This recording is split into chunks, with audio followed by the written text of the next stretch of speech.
All right, welcome everybody to our annual Ask the Employee Benefits uh, session of our benefits lunch break series. This one will close out this year's series of benefit lunch break webinars. We appreciate all of you for joining and appreciate the questions that we got in advance. I am joined here by my colleagues Brett Leafbrower, Jeff Gray, Brett Swearingen, and Nate Caverly. And we're going to be going through generally the questions that you guys have asked. A lot of the questions that we got in advance deal more with what we would call employment law, the ESTA here in Michigan, the overtime exemption rule, and thankfully Brett Swearingen, who's kind of our liaison between, he deals a little bit in benefits and deals with labor and deals with employment. He's going to address most of those, but what we're going to do is we're going to kind of get through the minority of benefits questions that we have first, and then we're going to kick it over to Brett. Brett Swearingen, we have two Bretts to make this even more complicated, in order to let him just kind of address these issues, what he thinks of the future of these, and maybe we'll dive into some of your specific questions. Some of the questions that we got in advance are relatively specific, and just for confidentiality purposes and for the benefit of everybody, if it's overly specific, we're probably not going to touch on it. With that said, I will kick it off, starting with, are you seeing employers cease their traditional health insurances and offer instead individual coverage health reimbursement arrangements, or what we call ICHRAs? And if so, what are the upsides or downsides? I would say that I am not seeing many employers drop traditional health insurance to move to ICHRAs. Now, having said that, most of our clients are larger, and so it doesn't necessarily make a lot of sense with them. I will say, anecdotally, I'm hearing more and more smaller employers at least consider this. What are the upsides? Truly, with any type of ICHRA, or if you're a small employer, or what we call KISARA, you can manage your costs better, because you're saying, here's how much we're going to allocate per individual to healthcare, and that's how much you're going to spend. So it's a cost containment. That's probably the biggest upside. The downsides are they can be complicated, and depending on whether you pick a KISARA or an ICHRA, they're pretty rigid as far as what you can do for eligibility, what you can offer. And if you're a large employer subject to what we call the ACA pay or play penalty mandate, and you want to use an ICHRA, you can do that to satisfy these obligations, but calculating affordability, doing reporting on 1095-C gets even more complicated. If you could believe 1095-C can get more complicated with an ICHRA, it can. So those, I would say, the biggest upside is probably cost containment. The biggest downsides are all administrative related. With that, I am going to ask the question and kick this over to my colleague, Brett Leafbrower.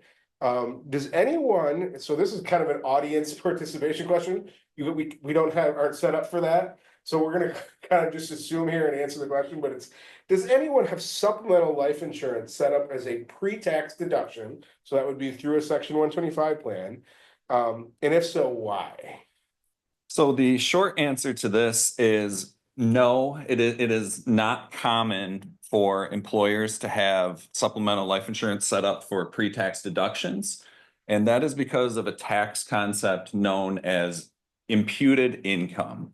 So under the Internal Revenue Code, employer provided group term life insurance can be provided up to $50,000 without adverse tax consequences. And then any coverage in excess of $50,000, which is referred to as either excess coverage or supplemental coverage, the cost of that coverage is then treated as imputed income or taxable income to the employee. And after-tax contributions can reduce the amount of that imputed income. But on the other hand, pre-tax contributions do not reduce the amount of that imputed income. So generally, you will not see pre-tax contributions for this coverage. Yes. So yeah, I guess to kind of summarize that, yes, it's allowed, but from a tax perspective, anything over 50,000 or depend, if you're buying supplemental coverage for spouses or dependents, yes, maybe you can do it on a pre-tax basis, but the tax consequences kind of wash out, which is why, again, I'm going to supplement myself here for the audience. I don't think I've ever personally seen an employer allow supplemental life insurance premiums to be paid on a pre-tax basis. Before moving on, we got a live question here, and I'm just going to address it. We have an S corporation, and the 25% shareholder has been putting in money into the HSA at a pre-tax basis. We understand that's not allowed for this year. Could we take the contributions and put those under the S corp medical on the W-2? And how do we correct this? I can't really get into how to correct this because it's the facts and circumstances. You're right. More than 2% owners of an S corp are not considered employees, can't participate in a 125 plan, so can't make pre-tax HSA contributions. How to fix this? There is some ability for the employer to make that, and then along with the employer's payment of health insurance premiums, report that to the employee. And then it to be rectified on the owner's tax return. But again, this is the facts and circumstances. So with that, I'll leave that there. And if I recommend you either reach out to us or your own legal counsel or tax advisor. Moving on. So again, I'll answer another one here. If an employee is offered insurance and they are waiving coverage, must they indicate that in writing, or is not returning the enrollment form sufficient? Part two of my question is if the employer offers insurance to our employee through a partnership with us and the employee is waiving coverage, do we need that in writing? In this scenario, the employer and the employee are paying for the insurance entirely and we don't pay at all. So I think the first part of the question, you need a declination of health insurance in writing. The answer is legally no. If you are a large employer subject to again, that ACA pay or play penalty, having a written or electronic declination or decline of coverage may be helpful from an evidentiary standpoint. If you're later assessed with a pay or play penalty on behalf of that employee, you can say, no, we did offer our coverage. Here's the coverage that was offered. Here it shows that the employee waived it. We have that on record. Right now, if you've had any of these proposed pay or play penalty assessments, the IRS has been pretty willing to accept your word for what happened without requiring any type of evidence. But I have heard some rumors that may be changing. I think part two of the question has to deal with employees that are there through a leasing agency. Again, the answer is really the same as far as a written declination, but ultimately who could assess the penalty when you have a leasing situation is a much more complicated question. And if you have more follow-up questions about that, suggest you reach out to legal counsel. We are going to reach over to the executive compensation world. Jeff, so I'm going to bring you in here. So what are some of the common trends that you're seeing in executive compensation? What should be our focus on for executive compensation? So thanks, Trip. There's not a lot of change in this area at the moment. I think in terms of what we're seeing, we're still seeing issues with 409A. So if you're offering any type of deferred compensation plan, a plan where the money is vested in 1 year and then paid out in a later year, we have to think about 409A. And we still have some older plans that were created when this first came out. They were designed pretty simply where people just received a lump sum of the whole amount when they retired. And that's not ideal because they're getting a huge huge check, maybe in a year when they didn't want it. And maybe they would have preferred to spread it out. So we're kind of dealing with, those issues. So those are good to flag ahead of time. I think if this question maybe came from somebody who administers these types of plans. And I think one thing to keep in mind with those is that, there's sort of overly simple there where somebody's stuck with a lump sum payment in a year that maybe they don't want it. And then they get overly complicated where you're letting people make different time and form of payment elections for each year in which they earn something under this deferred comp plan. And that can be very challenging too. So I think what we see that is a happy medium is more of this bucket approach where, okay, we give participants basically two buckets, an in-service distribution bucket where you can pick to get paid, say, over a period of time while you're still working, or a retirement bucket. And each of those buckets has different options that you can select, either payment over 5 years or 10 years or whatever it might be. But that's kind of it. And that's a little easier to administer, give some flexibility. So we see more and more of that. In terms of general compensation, the large private equity, firms, they still have profits, interests, programs that work as they've always worked, stock option plans. I think we have employers that as they grow and they're looking for a more kind of dynamic executive compensation program, they might move from, say, an annual bonus to having a combination of things, an annual bonus program, a long-term incentive program that maybe incentivizes some long-term business objectives and goals, and then the ability to defer, their compensation. So instead of getting it paid under that long-term plan or that short-term plan, they can defer it. So those are the things that we're typically seeing. Perfect. Thanks, Jeff.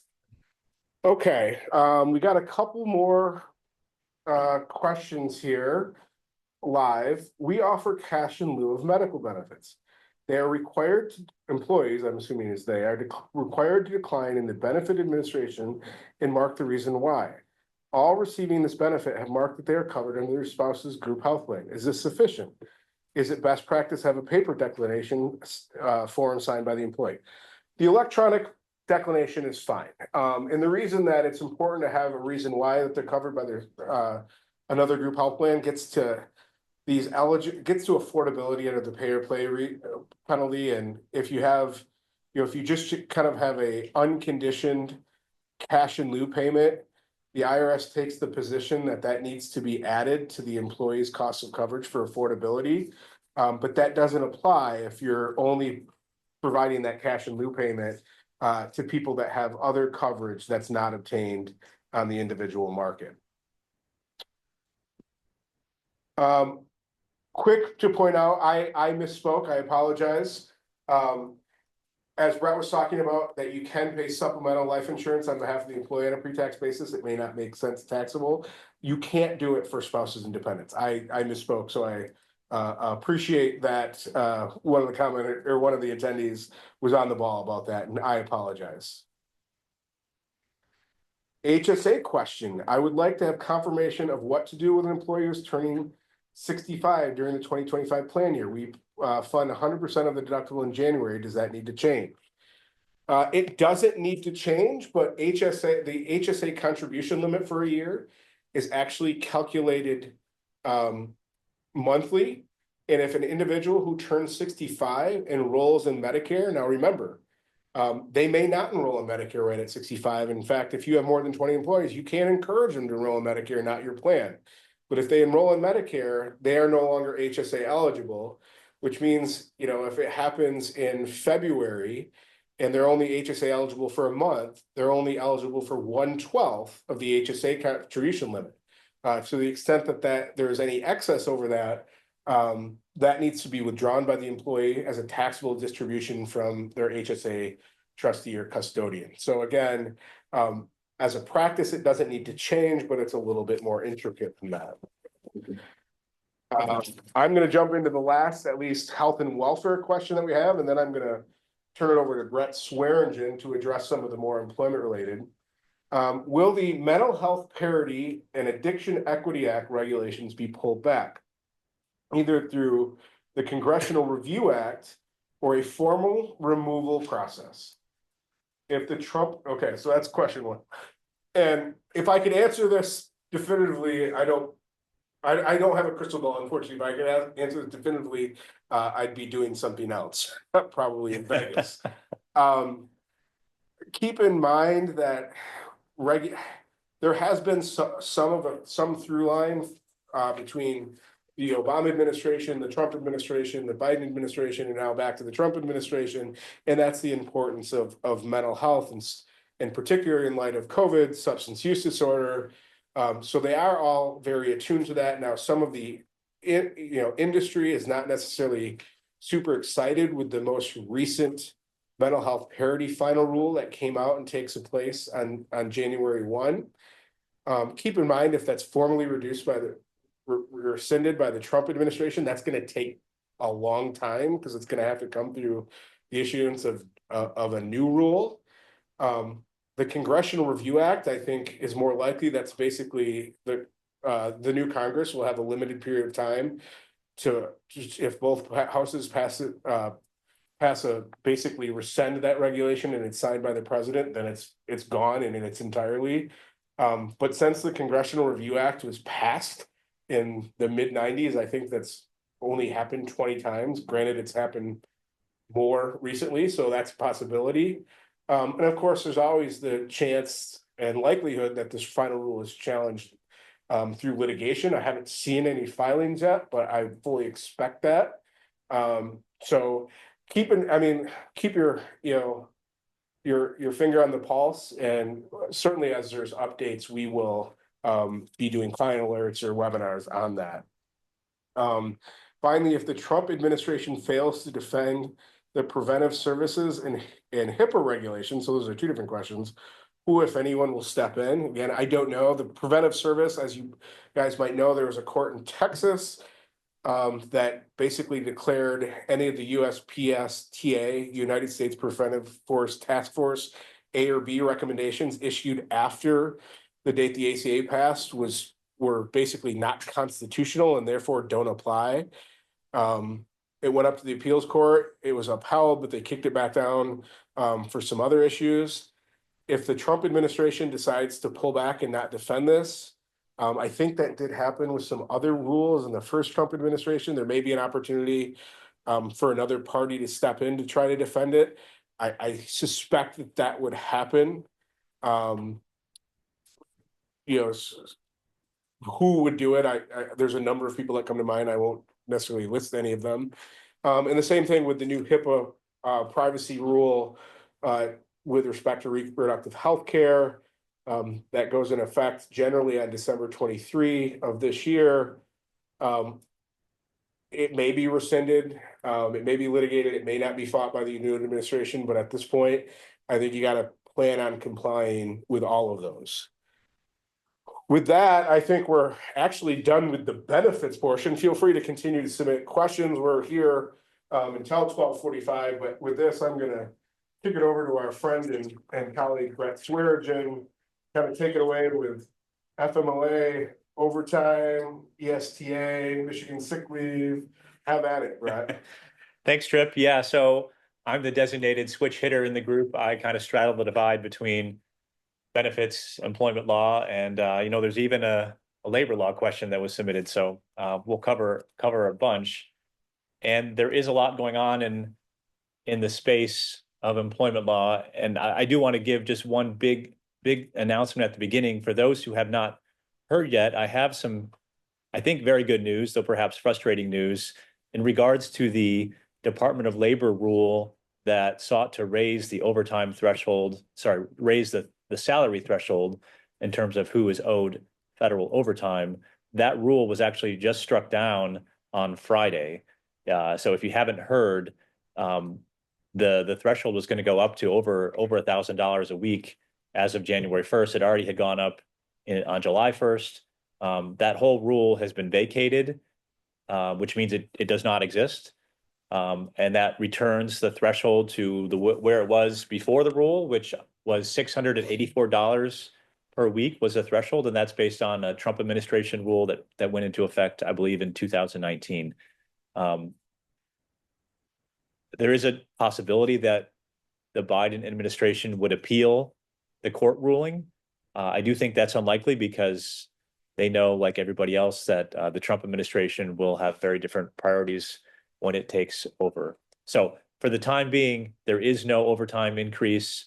It reverts back to the 2019 rule, and that salary level is $684 a week. So I'm going to assume that the questions we received relating to overtime were in response to that pending increase. If I'm wrong and somebody does have questions that are independent of that, please just reach out to me directly and I will answer your questions. The other big and biggest bucket of questions we got is about ESTA, the Earned Sick Time Act. Can I interject just one thing on before that?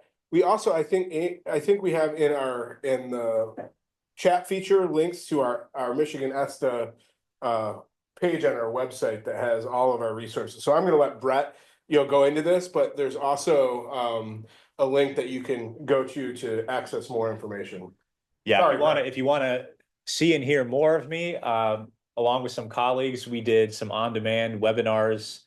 I believe it was in September, where we went in detail through the requirements of ESTA, answered questions. Anyway, so the link is on the page here. I'm just going to give a very quick overview, and then I'll go through the questions we got. And again, you can submit questions on the chat. So where we stand, ESTA, it was a ballot initiative from way back in 2018, based on a Michigan Supreme Court ruling. It's back from the dead. It's going to be the law of the land, or the law of the state, starting on February 21st, 2025. There certainly are questions about whether the legislature will intervene. And I can tell you that there are efforts to amend ESTA. I also don't have a crystal ball like Tripp, so I can't tell you whether they will be successful, but I do know that they're looking right now very intensely at whether they could get some amendments through. And of course, we will be watching closely, and we will let you know if anything changes. But as of now, ESTA is the law of the land, and it kicks in on February 21st. Okay, so the big rules that everybody needs to be on the lookout for are the accrual rules. Beginning on February 21st, any employee that you have will be owed at least 1 hour of paid sick leave for every 30 hours worked.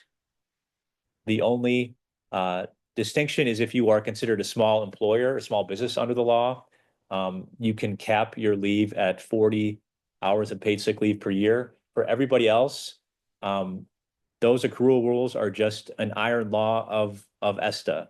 The other side, though, very helpful, is the law caps how much paid sick leave an employee can use at 72 hours per year. So no matter how much leave an employee accrues, you can limit their use of leave to 72 hours per year. The use is also 72 hours a year if you're a small business. The difference is you can cap the paid leave at 40 hours, and the remaining 32 hours can be unpaid. Now, the two big questions we're getting, and I saw some of them in the questions, are whether you can front load the leave, because probably a lot of people see right off the bat the easiest way to comply would be to just front load 72 hours of ESTA leave, at least for full-time employees. And although the actual text of the law does not address that situation, as a firm, we think it is perfectly okay. Department of Labor and Economic Opportunity, which is the agency in the Michigan government that will be administering ESTA, has also said that front loading is okay. So we think people should feel free until we hear otherwise to front load 72 hours of leave or whatever makes sense depending on the workload of an employee. The other big question we're hearing is, can you use a combined leave bank to comply with your obligations under ESTA? In particular, if you have a vacation leave program or some other kind of PTO program that combined offers at least 72 hours of leave over a year for a full-time employee. The answer there is probably, but the catch is, in order to have that leave count as qualifying for ESTA leave, the hours must be available under the exact same conditions for the same uses, same purposes as specified in the law. So again, if you have, like, let's say you have a 100-hour leave bank, and that leave can be used for vacation, that can be used for illness, sickness, that can count. You just need to be careful. The ESTA has very precise and onerous rules about the amount of notice that can be required, the amount of documentation you can require of employees, who has to pay for that documentation. There's record retention requirements. My point is just everything about the ESTA rules has to apply to that leave if you want to be able to double count it, both for a PTO bank as well as an ESTA bank. I do want to give at least a slight bit of caution on this point. We are advising clients that the combined leave bank is okay. Leo, the Department of Labor and Economic Opportunity, has also explicitly said in their guidance, it's okay. We do think there's at least some slight legal risk that using a combined leave bank could lead to exposure on the chance that somebody, just to be dramatically, blow through their entire leave bank because they go on a big vacation in January and then they get sick in July and there's no leave left. We think it's at least possible a court would view ESTA as requiring the hours of leave under ESTA to be available for sickness. But again, so far we've gotten the green light from Leo that this kind of combined leave bank is okay. Again, so long as the leave is available under the exact same conditions as required by the law. Okay, with that, I'm going to go through the questions we received. And then, of course, if you have other questions and we haven't hit our 12:45, I'll do my best to go through them. The first question we got was just about this combined leave question. Are you in compliance if you provide 72 hours of paid time off combining with sick and vacation? Yes, you are, as long as those conditions exactly satisfy or exceed what the statute says. So the questioner also asked, what are the pros and cons? The pros are clearly administrative simplicity, just a lot easier to administer that kind of a program. The con is that means all that leave that otherwise would not be subject to the rules of ESTA, like the notice rules, for instance, would have to be under those rules as well. So you probably don't have such a stringent policy regarding your vacation leave and how employees request that and all that thing. But now that would have to apply to the entire bank. Okay. Do we anticipate any legislative amendments to ESTA? I know that they're working very hard. I've spoken with people at the chamber. I know the local chamber, the state chamber, the Detroit chamber. There are people involved. I know there are HR associations involved, but I just can't say whether they're going to bear fruit. And we also have the change now that the Republicans have taken control of the House, or will have taken control of the House, so that might change the dynamic. But we will be watching closely. I can promise that. Do I foresee the Earned Sick Time Act going away or being pushed out? I will watch and let you know. Somebody asked about, again, using a PTO bank along with the ESTA bank, but the question is, can you start accruing? Do you have to start accruing as new in February? Again, the law goes into effect February 21st. Or is there a way to factor in previously given time? So this is not a question that is addressed by the law, but getting kind of into the details of the law, we don't see any issue if you make the decision as a business to just start with your ESTA policy on January 1st, if that makes it easier for you. Again, the reason that's a safe decision is because ESTA caps the amount of leave that can be used in 1 year as 72 hours. So whether that leave, that policy starts in January 1st or February 21st, as long as for every annual period of a leave year, you are capping at 72 hours, it shouldn't matter whether that starts when the law kicks in on February 21st or if you started on January 1st. So if it's easier for you, it makes more sense from an HR perspective, no problem in starting to count on January 1st or any other time.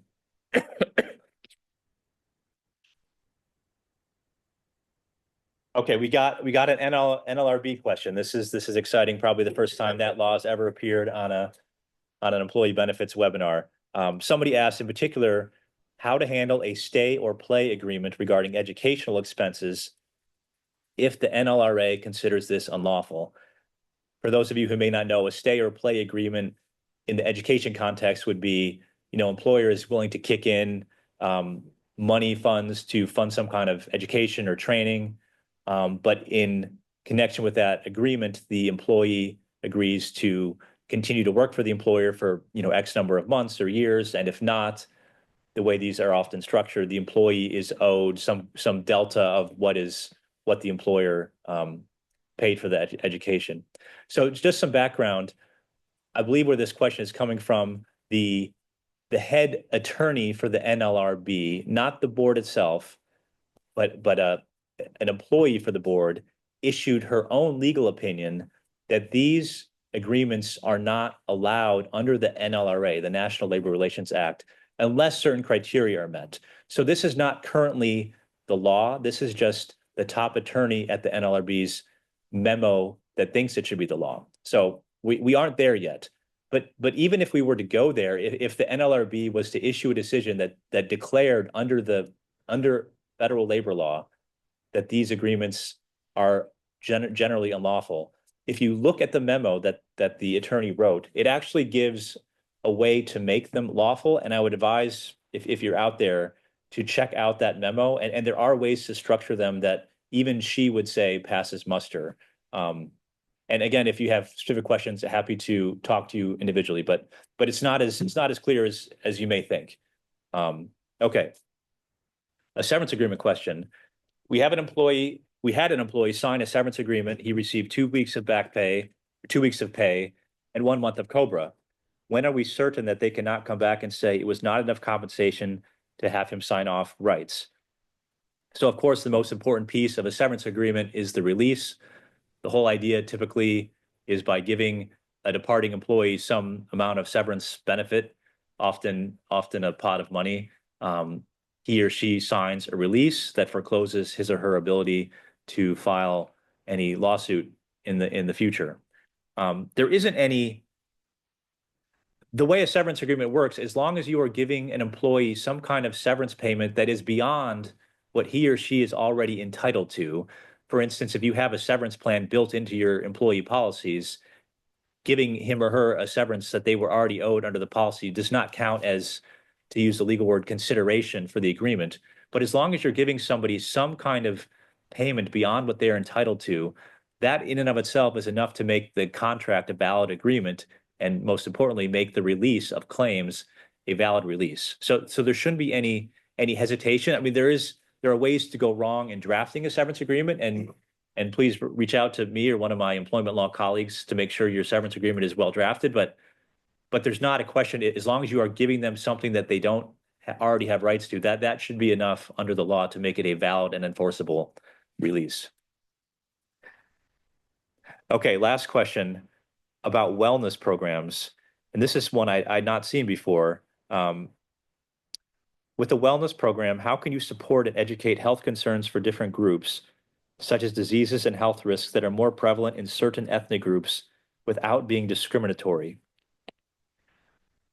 I'm not exactly sure what the questioner is asking, but I do want to say that when I see issues with discrimination in wellness programs, typically it's in the age context, and typically it's involving like the penalties that may be having to be paid or opt-out fees. So if this is only talking about education efforts that an employer is making and choosing which kinds of illnesses or disease to educate on, I'm going to say that the risk of any kind of discrimination claim is very low. So I guess I wanted to say I think you're okay, but if I'm missing something or not understanding the question, please just reach out or put a question in on the chat. Anyway, that's it for me. Okay, well, we got a couple more ESTA questions, if you're ready. Okay. So if you front load the PTO and then the person works more than 72 hours worth of accrual, would you then have to give them the difference above in PTO at the end of your PTO calendar year? Yes, the answer is yes. These accrual rules are absolute, whether or not you're doing a front loading system or accrue as you go system. And what the Michigan Department of Leo has recommended is, if you're doing a front loading system, and I agree that it makes good sense. If you're doing a front loading system, what you should do is just put in your calendar for the end of whatever your leave year is to check everybody's time worked and do a balancing, because I don't think I mentioned this on the front end. You cannot lose accrued ESTA leave. If you accrue the leave, the only way it goes away is if you use it. Every hour that you've accrued is carried over. So if you have, say, a 72-hour front-loading system and it's a calendar year system, just check early January, how many hours did an employee actually work that year? Did they accrue more than 72? If so, add those hours to their leave bank. I think that's the easiest way to take care of it. But yeah, that you can't lose any accrued ESTA leave. The only restrictions are whether you can use the leave, not whether it's been accrued. So one more. So in essence, employees could have more than 72 hours of leave in a combined situation. For example, if they go on vacation for 72 hours and get sick in July for 16 hours, we would have to pay for the 16 hours of sick leave. Can they take unpaid leave since they were on paid vacation? So what I was trying to say with the combined leave bank is if you offer a combined amount of leave that is at least 72 hours a year for a full-time employee, and all 72 hours of that leave bank is available for the purposes under ESTA, under the conditions specified in ESTA, you have met your obligation under the law. You do not have any obligation to go beyond 72 hours. You may choose to do so on the basis of, your own business priorities. But if you've made available on the front end 72 hours of leave that complies with ESTA, and the employee uses that vacation for 72 hours, you've complied with ESTA. The employee does not have a right, if they get sick, to have another 16 hours of paid leave. This is the question I raised as my caution. I do think it's possible a judge, if faced with this kind of a lawsuit, could decide, no, I read ESTA to say you have the right to this leave if you get sick. But again, what Leo has said, and as we read the law, that is not a required way to read the law. But I do think there is at least some risk at this point, unless the law gets clarified. Okay, we'll do one more and then for you, Brett, and then I'm gonna go back to a ICRA question. Must employers who front load all entitled leave, 72 hours, still carry over all leave, even though the use of the leave can be limited to 72 hours per year? You must you must carry over all leave, period. And I know in most cases that makes no sense, but I'll tell you one case where it could make sense.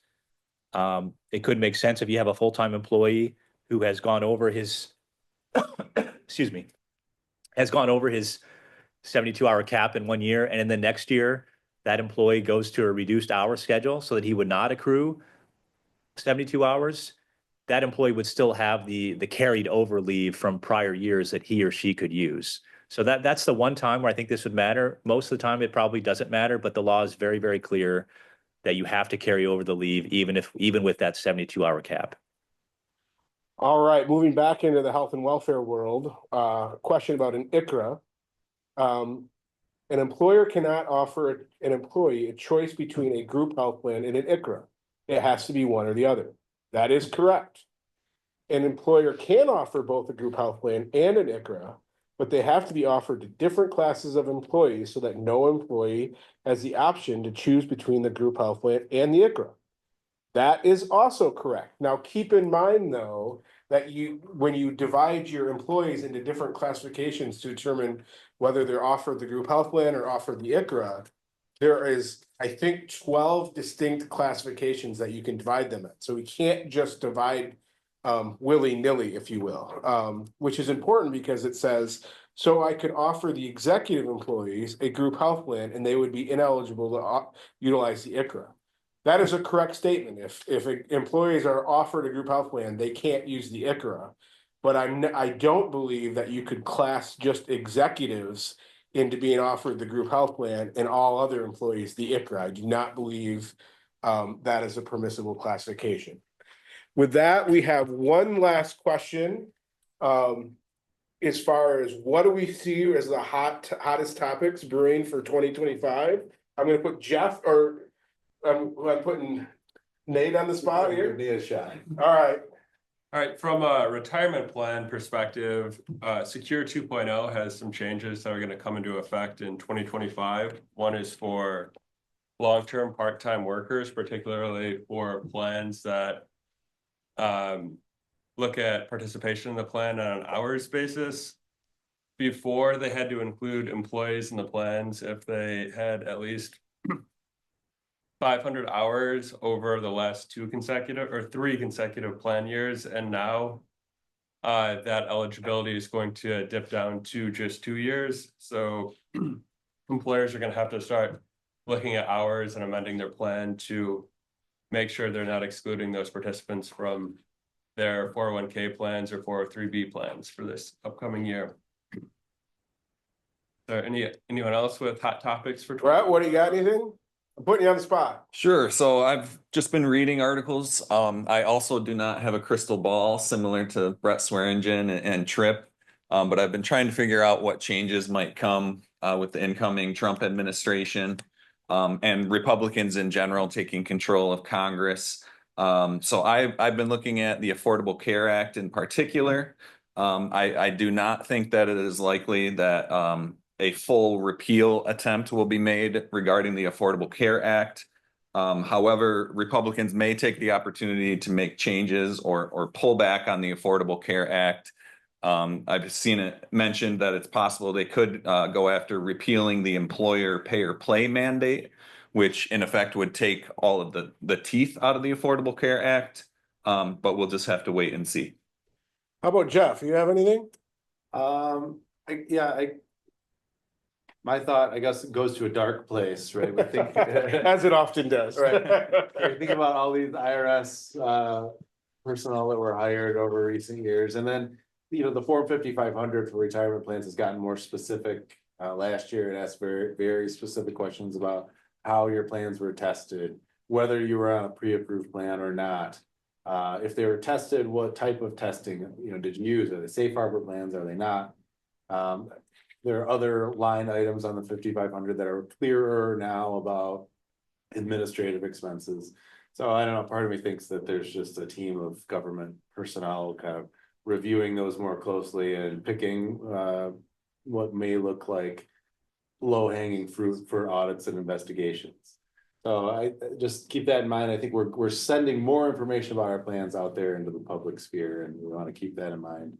The catch-up for contributions for retirement plans for ages 60 to 63 next year is also kind of a hot one at the moment, because some plan administrators can handle that through their payroll and some cannot. And if you're not able to, that's one of these issues that goes into effect next year that's technically voluntary. But if you can't administer those catch-up contributions, you just want to make sure that that's still consistent with your plan document, because for many, that's not consistent. Many plan documents sort of push that into effect day one on January 1. So those are a couple things that I have in mind for next year. Brett Swearingen, you have any hot topics for next year? Well, for those of you who may be involved in managing retirement investments, I think keep watching the fate of the Biden administration ESG rule. It's currently in litigation, which could have very, very significant consequences to the way the Department of Labor has traditionally looked at ESG issues. But apart from the litigation, I do think a Trump administration will likely go after the Biden rule if it's left standing after the litigation completes. I also expect we'll see changes to the fiduciary rule, but I don't really want to speculate on what that might be. But anyway. And then I will round this out. I think from a health and welfare perspective, we're going to see, as Brett Leafbrower mentioned, we're going to see, I think, changes that will impact ACA stuff. If you think back to the last Trump administration, what you might see a loosening of association health plans. But without a doubt, I expect we'll see more activity related to mental health parity and Addiction Equity Act, or MAPIA. And finally, I think, I think HIPAA, especially with this reproductive health care, I don't know what's going to happen, but I'm recommending my clients continue to comply with that. Please keep in mind, you need to update your policies and procedures and train your workforce for this new HIPAA reproductive health plan rule or healthcare rule by December 23, so about a month from now. If you have already purchased a Miller Johnson HIPAA kit in the past, that kit is going to be outdated as of December 23. Fortunately, we have amendments available for sale for $500 a piece, and that comes with the amendment, which will bring those policies and procedures back into compliance. We have a sample attestation that can be used if you ever get a request for reproductive healthcare PHI in certain instances. And then we did a webinar on this, and if you purchase that amendment, it'll come with a copy of the webinar and the slides. So feel free to reach out to me if you have any questions about that. But keep in mind, if you have a HIPAA kit from Miller Johnson, it will be outdated as of December 23 without this amendment. If you have other HIPAA policies and procedures that you'd like us to look at and suggest some changes to bring them into compliance, also feel free to contact me. But the amendment is not is personally tailored to our HIPAA kit, so you can't just buy this. I wouldn't recommend just buying this kit if you're not using the Miller Johnson HIPAA kit currently. With that, everybody have a great rest of the year, and we look forward to seeing you again. Take care.